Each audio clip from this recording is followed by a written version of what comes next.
कर समाज का बुरा चाहेंगे। ऐसे लोगों को काशीराम जी ने चमचा कहा है। क्या कहा है? चमचा। और उन्होंने इसी चमचे के ऊपर एक किताब लिखी है जिसको चमचा युग बोलते हैं। आप उसको पढ़ेंगे तो आप बहुत सारी बातें जानेंगे और समझेंगे। तो चमचा क्या करता है? वो अपने फायदे के लिए अपने समाज का, अपने जाति का, अपने लोगों का बुरा चाहता है। केवल किस लिए? अपना पेट भरने के लिए। वो दिखाने के लिए नारा लगाएगा, आएगा भी, सब कुछ करेगा, लेकिन जब मिशन को काम करने के लिए जरूरत होगी, मिशन में काम करने के लिए जरूरत होगी, काशीराम जी और बाबा साहब की विचारधारा को आगे बढ़ाने की बात होगी, तो उस समय वो समाज के प्रति अपनी जिम्मेदारी से मुकरता है और अपने फायदे के लिए, अपने पेट के लिए दूसरी पार्टियों से पैसा लेकर हमारा वोट, हमारे अनजान लोगों को, हमारे जो अनपढ़ लोग हैं, जो भूले, अपने आप को समझते नहीं, ऐसे लोगों को बहकर कर दूसरी पार्टियों में अपना वोट डलवाते हैं। काय के लिए? केवल उनको पीने के लिए मिलता है, उनको कुछ पैसे मिल जाते हैं। तो हमें ऐसे चमचों से सावधान रहना चाहिए। काशीराम ने इस बात पर बहुत जोर दिया है उस किताब में। और अभी नहीं, ये जब से सन 1971 का इलेक्शन था, रिपब्लिकन पार्टी महाराष्ट्र में थी और काशीराम जी भी महाराष्ट्र में थे। तो उन्होंने चाहा कि मैं अपनी बात, रिपब्लिकन पार्टी बनी हुई है, बाबा साहब ने बनाई है, इसके साथ रहकर मैं काम करता हूँ।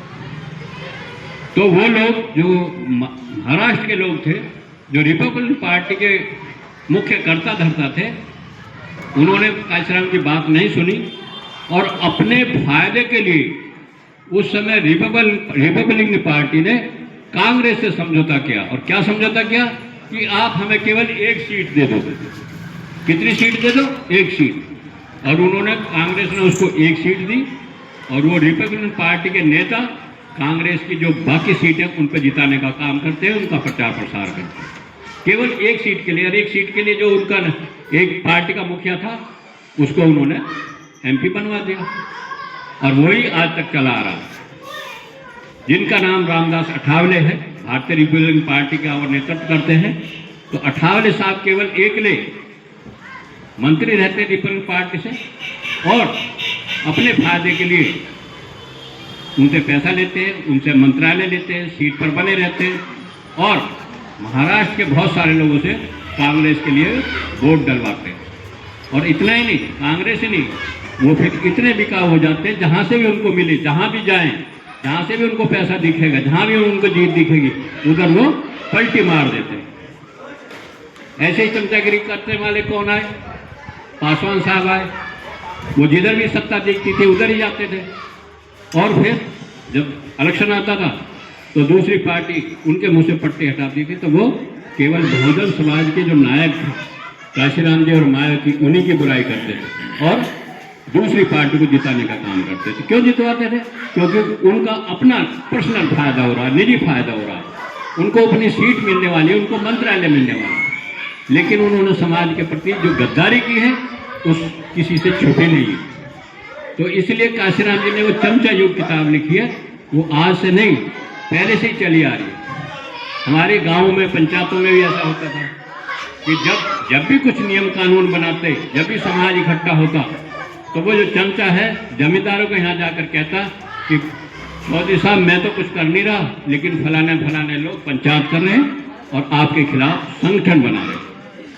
यानी कि वो उस समय के जो हमारे नायक होते थे, चाहे वो आगे बढ़कर कार्रवाई करने वाले होते थे, उनकी चुगली करता था, उनको पिटवाने का काम करता था, उनके मनोबल को डाउन करवाने का काम वो चमचा करता था और खुद मौज मस्ती करता था, क्योंकि उसको खाने पीने के लिए मिलता, उसको कोई जंगल में जाने से रोकता नहीं था। वो तो अपनी गाय भैंसों के लिए चारा लाता था, दूसरे समाज को रोकते थे। तो आज से नहीं, वो पहले से ही ऐसा काम होता आ रहा है। तो इसलिए काशीराम जी ने ऐसे चमचों से सावधान रहने के लिए कहा और उनके बारे में मन से बहुत अच्छे से ऐलान किया। तो जो उन्होंने बहुजन समाज पार्टी बनाई और वो फिर समाज पार्टी ने जो कुछ किया है आप सब जानते हैं, है नहीं?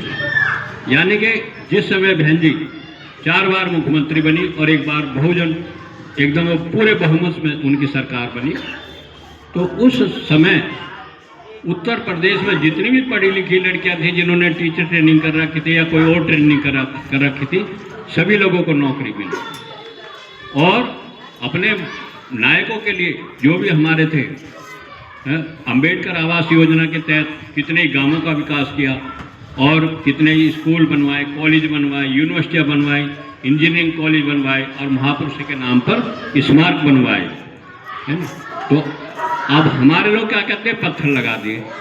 अब दुनिया पत्थर लगा रही है, दूसरी पार्टियां पत्थर लगा रही है, वो नहीं दिखते उनको पत्थर, केवल वो मायावती के पत्थर दिखते। कौन कैसी बात करते हैं? जिनके दिमाग नहीं है या जो दूसरी पार्टियों के गुलाम होते हैं, वो ऐसी बात करते हैं। तो इसलिए काशीराम जी और मायावती ने जो इस कारवां को आगे बढ़ाया, तो हमारा फर्ज है कि जो हमारा संगठन बनाया हो उसको और गतिमान करें, आगे बढ़ाने का काम करें। यही मेरी आपसे अपील है और यही हमारी काशीराम जी के लिए सच्ची श्रद्धांजलि है। और उनका जन्मदिन मनाने का तभी उद्देश्य है जब हम उनकी विचारधारा को जिंदा रखेंगे। यदि हम उनकी विचारधारा को ही मारने का काम करेंगे तो यहाँ काशीराम पर पुष्प चढ़ाने का, केक काटने का कोई मतलब नहीं है। तो इसलिए मैं अपनी बात को यहीं विराम देता हूँ। जय भीम, जय भारत, नमो बुद्धाय।